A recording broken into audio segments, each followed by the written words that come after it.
What was that? What in the world just happened, Iowa fans? I am at a loss for what just happened.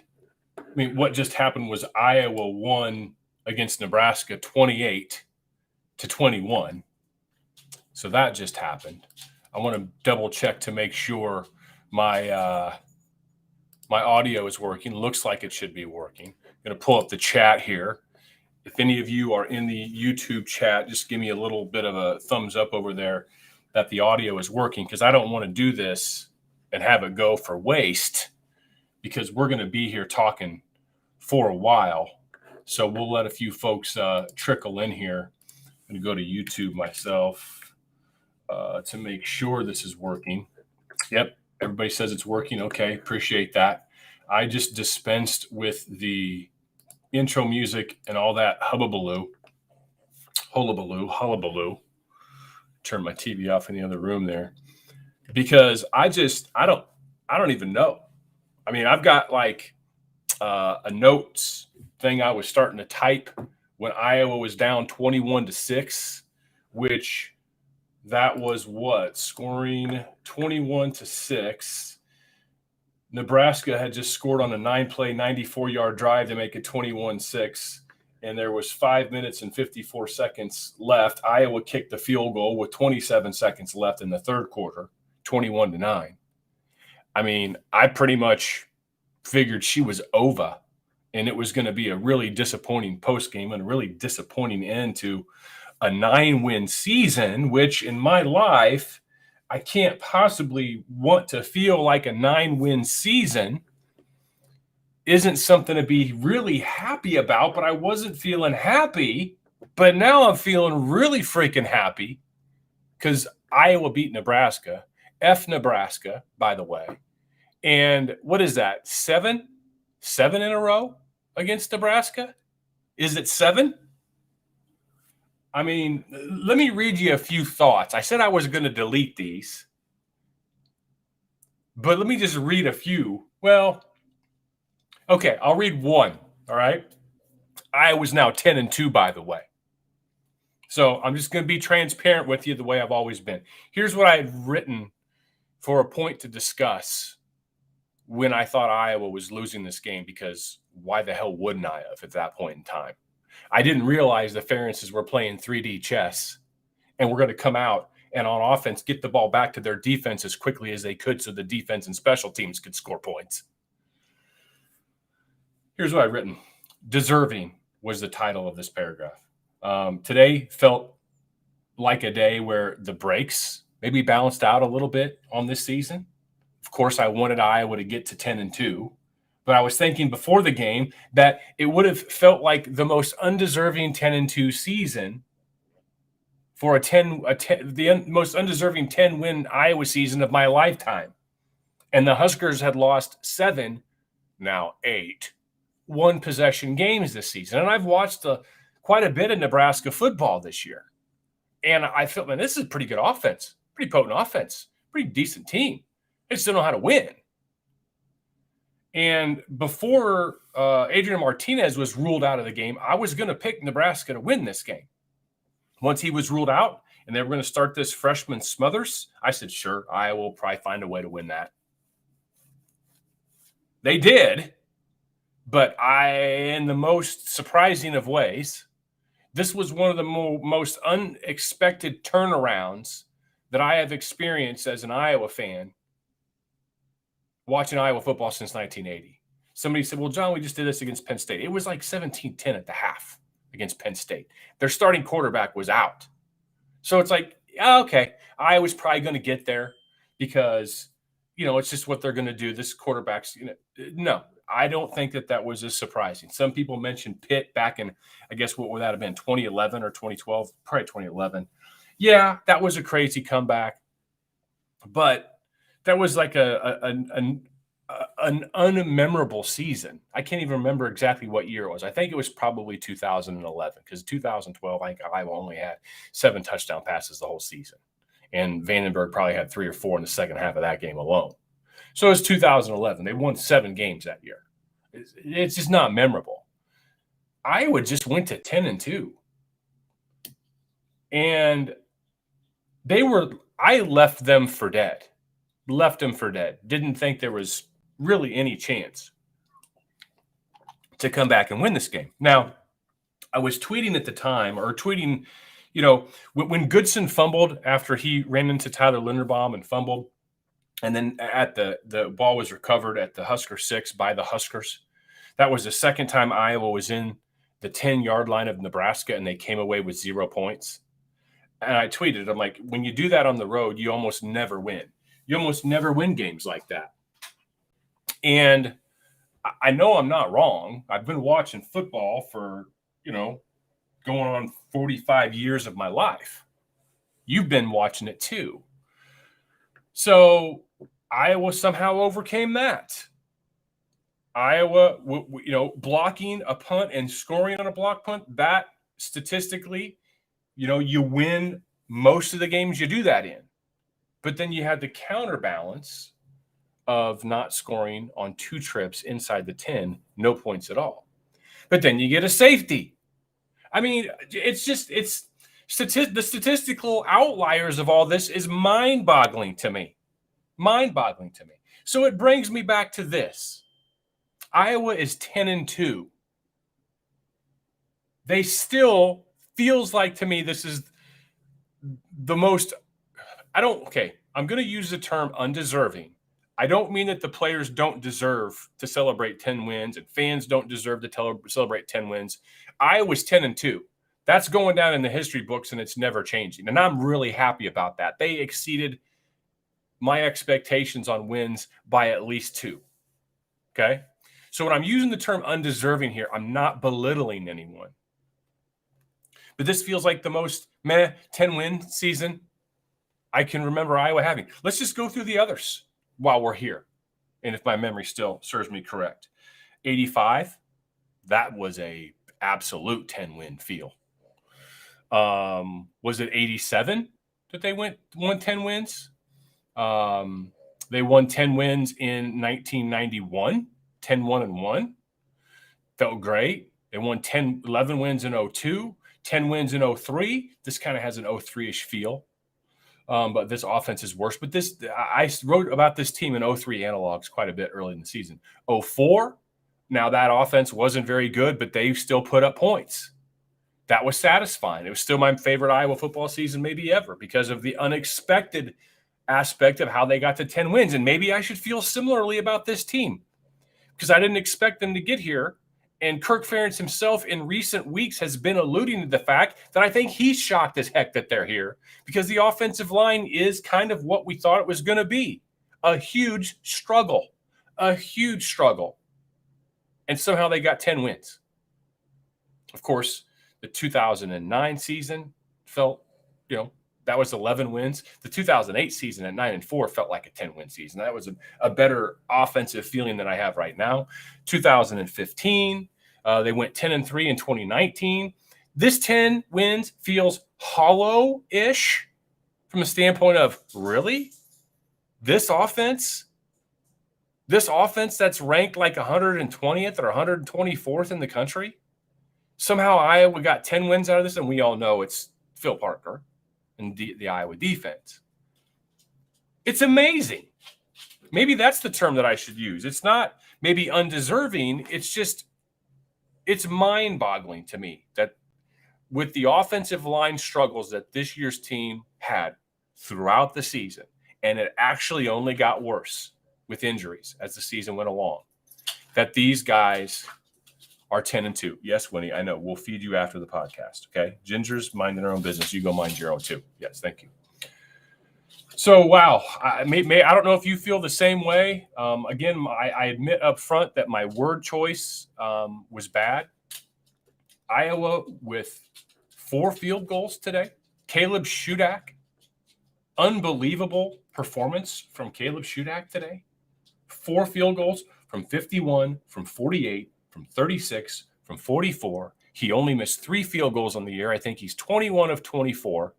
The guy's, National Kicker of the Year award worthy and wasn't a finalist. I mean, I don't even know who the rest of the guys are. Shoot axe my kicker. Freaking money. Absolute money. Special teams, LeVar Woods. Someone mentioned LeVar Woods down here. Billy Welch said, don't forget Coach Woods and the special teams. They were outstanding this year. You're exactly right. Gro's a finalist. Thanks, Dan. You said Gar's a finalist. I thought that was funny. Gro's up. You jogged my memory enough. Terry Esser saying, John, it's because God hates Nebraska. I'll go along with that. Why wouldn't he? Chris Bryant says the record does not match the eyeball test. And Chris, that's maybe a really, really succinct and good way to say it. Better than the way that I said it. Thank you for sharing that. So that's it. The record 10-2 doesn't match what we saw, but this is why they play the games and this is why we watch. I just can't believe it. Now, there's obviously a lot of things to cover and to get to. Let's go to the stat sheet real quick, see if I can go ahead and share this. Screen share. Make sure there's nothing up on top. Yeah, I don't want any private information. I've been heavy into the crypto lately, and I don't want any of that stuff going up. But let's pump this up here. See if I can remove myself. Maybe I'll just put myself up in the corner. That's not what we want to do. We don't want to do that. And that's not what we want to do. And that's what we want to do. This is the way it's going to be. Sorry. Game total yards, Iowa 364, surprised by that. To Nebraska's 328, surprised by that. Felt like Nebraska had more and Iowa had less. Iowa with 186 yards rushing, and when they do that, that's really, really hard to beat them. 19 first downs for Iowa to just 18 for Nebraska. Basically, Nebraska had 3 drives, and they scored touchdowns on 3 long drives. Teams don't normally do that against Iowa's defense. We've talked about that earlier this year. We've talked about that for years. Nebraska did all of their damage on 3 drives, and they did a lot of damage on it. Usually 1 or 2 of those drives against Iowa winds up as a field goal attempt, and that's the way that it goes. Iowa was 64 plays. Nebraska was 65. Iowa averaged 5.7 yards per play to Nebraska's 5. Iowa averaged 13.7 yards per completion, and Nebraska's 12.4. Iowa's average yards per rush, 5. Nebraska's 3. I mean, the defense was a lot better than probably some people feel. Time of possession, Iowa had it for nearly 4 minutes longer. Iowa was +1 in turnovers. And Tyler Goodson, 23 attempts for 156 yards, an average of 6.8 and a long of 55. And frankly, Tyler Goodson could have got 30 carries and I'd have been fine. Just not the outside zone. My gosh, I don't know how many times you have to run that to get it crushed. This offensive line cannot block up the outside zone. They're killing it on the inside zone. And maybe, I'm sure this is the case. The outside zone sets things up for other times in the game. I get that. But man, you can't be dead on a rival or a negative play on first down in this offense. You got to get something on first down.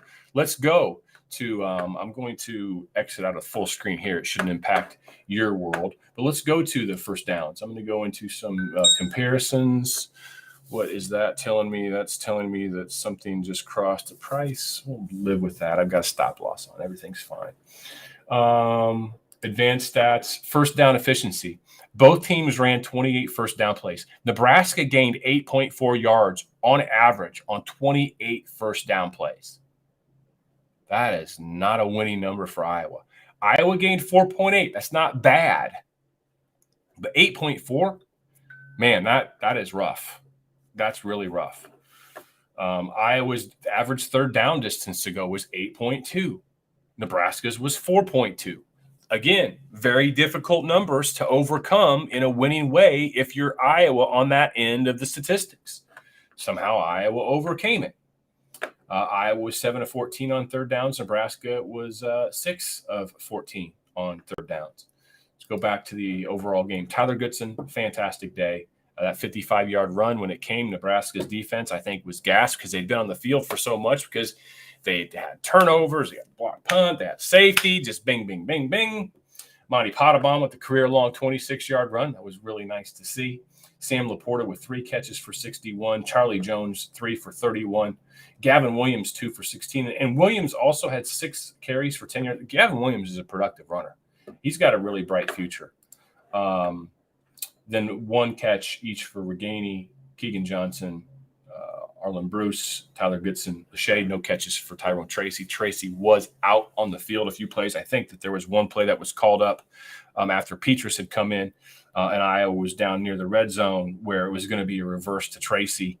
But Petrus saw that the field side of the field was so stacked and overloaded that he called that Iowa called a timeout because he was trying to call an audible to change the play so it wouldn't be dead. I mean, do we go here? And it might as well. Petrus, Padilla.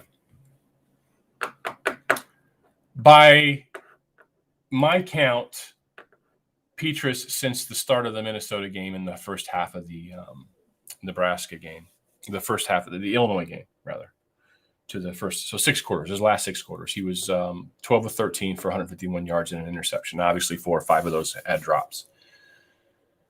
Petrus has, Padilla. Those are Padilla's numbers. Padilla has a different dimension than Spencer Petrus. We all know it. We all see it. I wish we would have seen Padilla run a little bit more on some pockets. He has a better pocket presence, in my opinion. He doesn't have the mental scarring tissue that Spencer Petrus had, which I think we saw when Petrus came in on a few plays. His footwork is not good. Padilla's is better. The ball coming out of Padilla's hand, though, that was not good today. It was not good. It was, one of the big completion, I think the completion to Reganey or Jones over the middle late in the game by Petrus, that was like almost a ball tumbling completion. But let me ask you this, okay? Let me ask you this, and be honest, and you can answer in the chat. Do you feel that Alex Padilla did enough and showed, let me get rid of this right here. Stop sharing. Do you feel Alex Padilla did enough to put considerable separation between himself and Spencer Petrus? Like, no doubt separation. Do you feel there was no doubt separation in the way that Alex Padilla played compared to the way that Spencer Petrus had played? Remember Spencer Petrus with the starting record of 13-4. Remember that Alex Padilla didn't play against Purdue's defense or Wisconsin's defense or Penn State's defense. He played against Northwestern's defense, a salty Minnesota defense, and then Illinois' defense. Do you think it was a no damn doubt Padilla over Petrus separation performance in the way that they played? Now, I'm looking over here at the chat. There was an unfortunately no. Dan says no. Dan says no. Bill says no. Eric says no. Torque says, I still think Padilla is the better option, but I'm less confident that either is a good long-term option. And I think that might be closer to the truth. Chris Bryant says no, but I wish Padilla would have stayed in. John DeCarian says absolute separation, no. Billy Welch says no. Eric says no, but I still prefer Padilla. John Kelly says no, but I feel Iowa needs a quarterback competition next year. Zach says no, need to take what the defense gives him. Corey Watson says no, but I feel we know Petrus' ceiling. We don't know Padilla's yet. Okay. Now, none of this was planned. I'm not family members with any of those people, and I don't think any of those people are family members with either Padilla or Petrus. Padillas. Padilla or Petrus. Very small sample size. I don't think there was no damn doubt about it. Fire Ferences for putting Petrus in separation between Padilla. Padilla was given an opportunity due to an injury to Petrus. Now, many of you felt like Padilla should have been in on the field, not just because of injury, but because of Petrus's lack of play, if you will. And that's fine. But I think in Kirk's eyes, he wasn't ready to go to the bullpen yet and bench Petrus over Padilla. If Petrus were healthy, would Iowa's record be any different right now? If Petrus were healthy starting the Northwestern game, and then the next week at home against Minnesota, and then the next week at home against Illinois, and then today in Nebraska, would Iowa's record be any different? I don't know that it would be. Don't know that it would be. The only thing that would be different is Petrus would be, 15 or 16-4 as a starter. even though we all know there's a hell of a lot of defense that went into those 16 wins. Many of you said that while you agree or you feel that there wasn't no doubt separation between Petrus and Padilla, that the quarterback competition has to be wide open next year. And you are absolutely right. It absolutely does. And I'm going to pull something up here, share this on the screen so that those of you watching live can see this. Those of you who are listening in podcast form, I will share this. I will read it here in a second. Pull it up, share screen, window, bing, bang, bong. This Rob Howe of Hawkeye Nation tweeted this out during the game, retweeted it. It's from Alex Padilla's high school coach. And I quote, "Love the Iowa mindset. One kid goes 26 of 51, 0 touchdowns and 4 interceptions in back-to-back losses, and they stick with him. Other kids 3-0, 2-0 as a starter, missed a couple of throws in the first half, benched. Help me understand." And I don't think that Alex's coach is alone in that type of thinking. I will admit to feeling myself that decision felt a little reminiscent of Christensen over Stanzi, second half of Pittsburgh 2008. But there were a couple, Petrus had them too. At the end of the day, Spencer Petrus has built up an immense amount of goodwill and trust with Kirk Ferentz. He has. He just has. I think Kirk's would just say Spencer's just a winner. Okay, you can debate that. Obviously, that's a really broad statement. The numbers bear it out, even though we all have eyes. As for the wide open quarterback competition in the spring, abso-freaking-lutely. I've said repeatedly the last several weeks that I think that one of Petrus or Padilla will not be here next year. One of them is going to go in the transfer portal. Remember now that you can transfer one time without losing any eligibility or having to sit out. So if you've never transferred before, you can transfer and play the next season right away. So it probably, I think Kirk's going to tell them in the out of season in January after the bowl game, he'll have sit down conversations with them and say, it's going to be a wide open quarterback competition this spring. To say anything else would be, no, it would be malpractice to say anything else other than that. And I think if I would bet, if that's the conversation that happens, I bet Padilla may leave. But I don't know Alex Padilla. I don't know anything about him off the field. I don't. So I'm not saying that I want that to happen. I'm just saying, based on my observations of football and watching football and covering recruiting and all this, that's just what my gut tells me. But I have consistently heard since like week 2 or week 3 this year that Joey Labus from Ohio is really freaking doing an unbelievable job on the scout team. I've seen Scott Docterman tweeting and talking about on his podcast with Rob Howe very similar things. I think it's a wide open quarterback room. And even if one of Padilla or Petrus isn't there, it's wide open. Because I think Labus is going to have something to say. I don't know about Deuce Hogan. I don't know what Deuce's reps are. I think Labus has been the beneficiary of the majority of the scout team reps this year, and he's making an impact. It's going to be a wide open quarterback opportunity, competition. And Iowa's offense next year should be light years better than it is this year, even if Linderbaum and Tyler Goodson are not around. Has Goodson shown enough as of late to leave early? Maybe. But the NFL has placed a much lower draft slot value on running backs in this era than before. But running backs also have a finite amount of tread on their tires. So should Goodson decide to leave based upon the information he gets and feels like it's the best decision for him, would absolutely wish him well. Love watching him play. one of the best running backs Iowa has had pure talent-wise in my lifetime. Hope that he sticks around, because running behind that offensive line next year, going to be pretty good.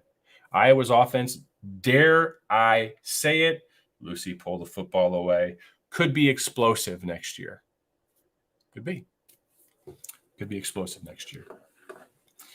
But I just don't feel that Padilla put enough leave no doubt space between he and Spencer Petras when he had the opportunity to. And Petras did not lose his job in Kirk Ferentz's mind due to play. Okay? So anyhow, that's that conversation. Nebraska's offensive game plan today was superb. Fantastic. Just so well done. They came out with a shotgun variation of a wishbone look. And you don't see that very often. And in the first half, Iowa didn't play it very well. In the second half, they played it much better. Iowa's typically been really good at playing the option game out because they play really good assignment football. But in the first half, it seems like the guys were going more to the ball to try to stop the ball as opposed to staying on their key. If your key is the running back who doesn't yet have the football, stay laterally, moving down the line, laterally in parallel with your key, because somebody else's key is the man with the ball. But when you get somebody whose key is not the man with the ball going after the man with the ball because they think they can make the play, that's when things break down. And we saw a good bit of that in the first half. That's not how you play defense against the option. Second half, much better. Much better. And I think Iowa rattled that young quarterback. But hats off to Nebraska's offensive attack. I really think that style of offense is what they should run. That's who they should be.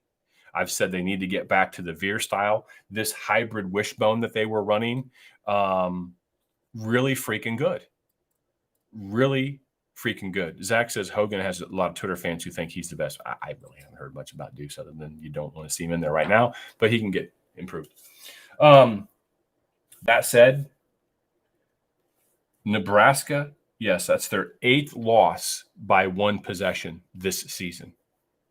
I don't know what Scott Frost is saying in the post game. I'm going to go ahead and see if I can't pull some of that up and find out. I'm really going to enjoy reading that as the night goes along.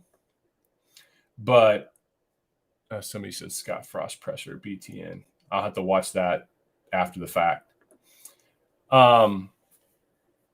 That's culture. That's culture. You're ahead 21-6 at home.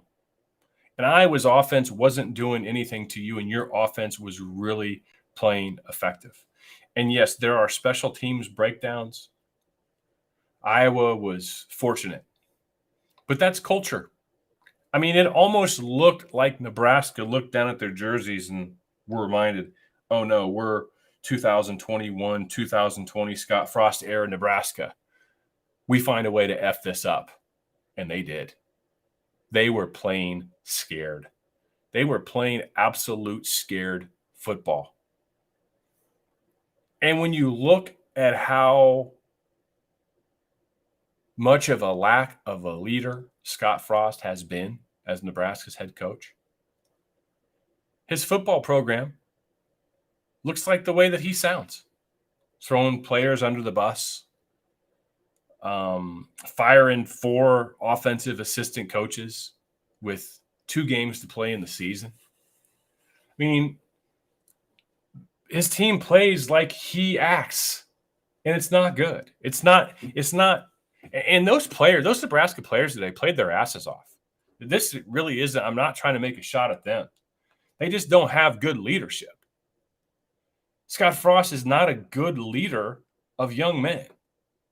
And next year's, I don't even know what they did and not extended him, but reworked the contract and even brought him back for. But you know what? I mean, this can be said, and I think it's accurate.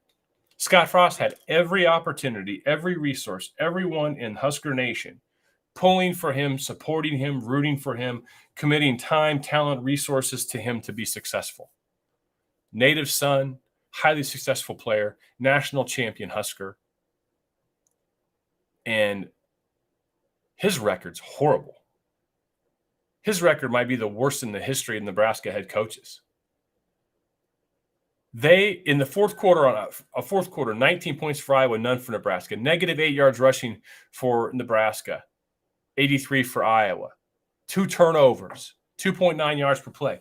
They pissed their pants on the field because they have a leader that I think is conducive to pants-pissing leadership. I'm going to share this picture real quick with those of you that are watching. Tyler Linderbaum, I think Tom Kakert shared this. 2021 West Division champions, Iowa. That's a shirt that Tyler is wearing.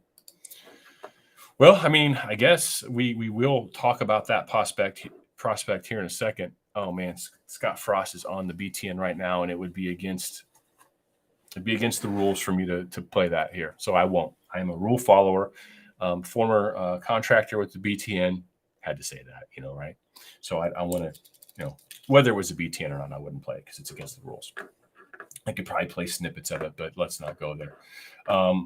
Find a few other things. If you guys have any questions, just go ahead and post them in the YouTube chat. I'll try to take some there before we get done here. We've been going on for about 30 minutes. Nebraska it's just 18th straight game that Nebraska has lost against ranked teams. Man, that just breathe that in. Feels so good. Feels so good. Dan McCall bowl predictions. I mean, Citrus, Outback, or Vegas. I really haven't spent a lot of time, and Scott Docterman's your go-to bowl guy.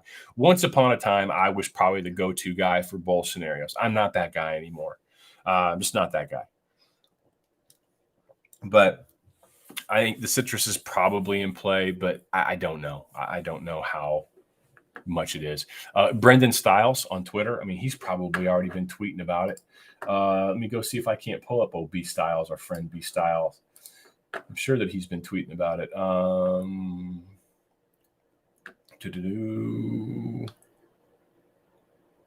Matt Benson tweeted out, Iowa wins 10 games in the regular season for only the 6th time in school history. And here I am saying it didn't feel – what an idiot I am, honestly. That's just a stupid take by me. There's probably a lot of people that just stopped listening to this podcast with a dumb take like that. I wish you would have stuck around so you could see me self-criticize myself. They won freaking 10 games, John. Shut the hell up. Come on, B Styles. Yep. He says Orlando is back in play now for Iowa. I think if Minnesota wins tomorrow, this ends up being the likely landing spot for Iowa unless it somehow beats Ohio State or Michigan. So we still have a lot of things to play out. Obviously, if Minnesota beats Wisconsin tomorrow, then Iowa's going to Indianapolis to play Ohio State. I said this last week. I would just rather not see Iowa play Ohio State. But I heard the Washed Up Walk-Ons podcast. They're former players, and they were saying, yeah, you want to play for freaking championships. You want to go give it a shot. Iowa was a multiple double-digit underdog at home against Ohio State and was at 17 or 18. And they kicked their butt. Now, I don't think that this team's offense can do anything like that. I think they'd be embarrassed. But I get that. So I'm not going to go down that route anymore. Duh1534 says, do you think Tracy's gone next season? Seems like his skill set doesn't match up with the team. I think his skill set it can be used. I just think Arlen Bruce is better. So, yeah, I don't think that just based upon his family's tweeting and some of the things that he said on Twitter, I'd be surprised if he was around. Don't wish him any ill will. If he wants to stick around, all for it. I'm sure Iowa will find a way to utilize him. Nico Reganey won't be around. Charlie Jones may not be around. There's going to be opportunities to play. Maybe you put him on kickoff returns, things like that. But if you made me bet, I would say he probably transfers, but hope he sticks around if that's what he wants to do. I want him to do what he wants to do. Tim Birdie says, so much talk about single-digit losses as if it's not a bad thing. Isn't this an obvious sign of bad coaching? I think, Tim, that's the 9th single-digit loss this season by Nebraska. I'm reading the CG on the Big Ten Network. It's the most in FBS history. Yeah, 9's quite a bit. The Iowa team in 2001 that went 7-5, I think maybe all but one of their losses was double. I think all 5 losses were single digits. That led into 2002. It's the 19th one-digit loss in the Frost era, and that's leading to Crapville. I don't think this is turning around. So I think Nebraska is forced to keep Scott Frost because who else are you going to go hire? Who's going to want to take that job? That's almost what I think this extra year is an investment in the future of Nebraska football. We can't fire him now. We need to give him one more year. At least say we give him 5 years. See, we were generous. So, Terry Esser says, John, remember when Nebraska fired Pelini and the AD said that they had to consider where Iowa was? Yeah, they've sucked since. I don't think they've had a winning record since. Dan Cerveni says, what chance does Minnesota have tomorrow? I don't think much of one. I think Wisconsin's going to steamroll them, but it's a pretty bitter rivalry. But I just don't. I think Minnesota's too punchless in the passing game. And Nebraska last week against Wisconsin put up a ton of yards. They threw for over 300. They rushed okay.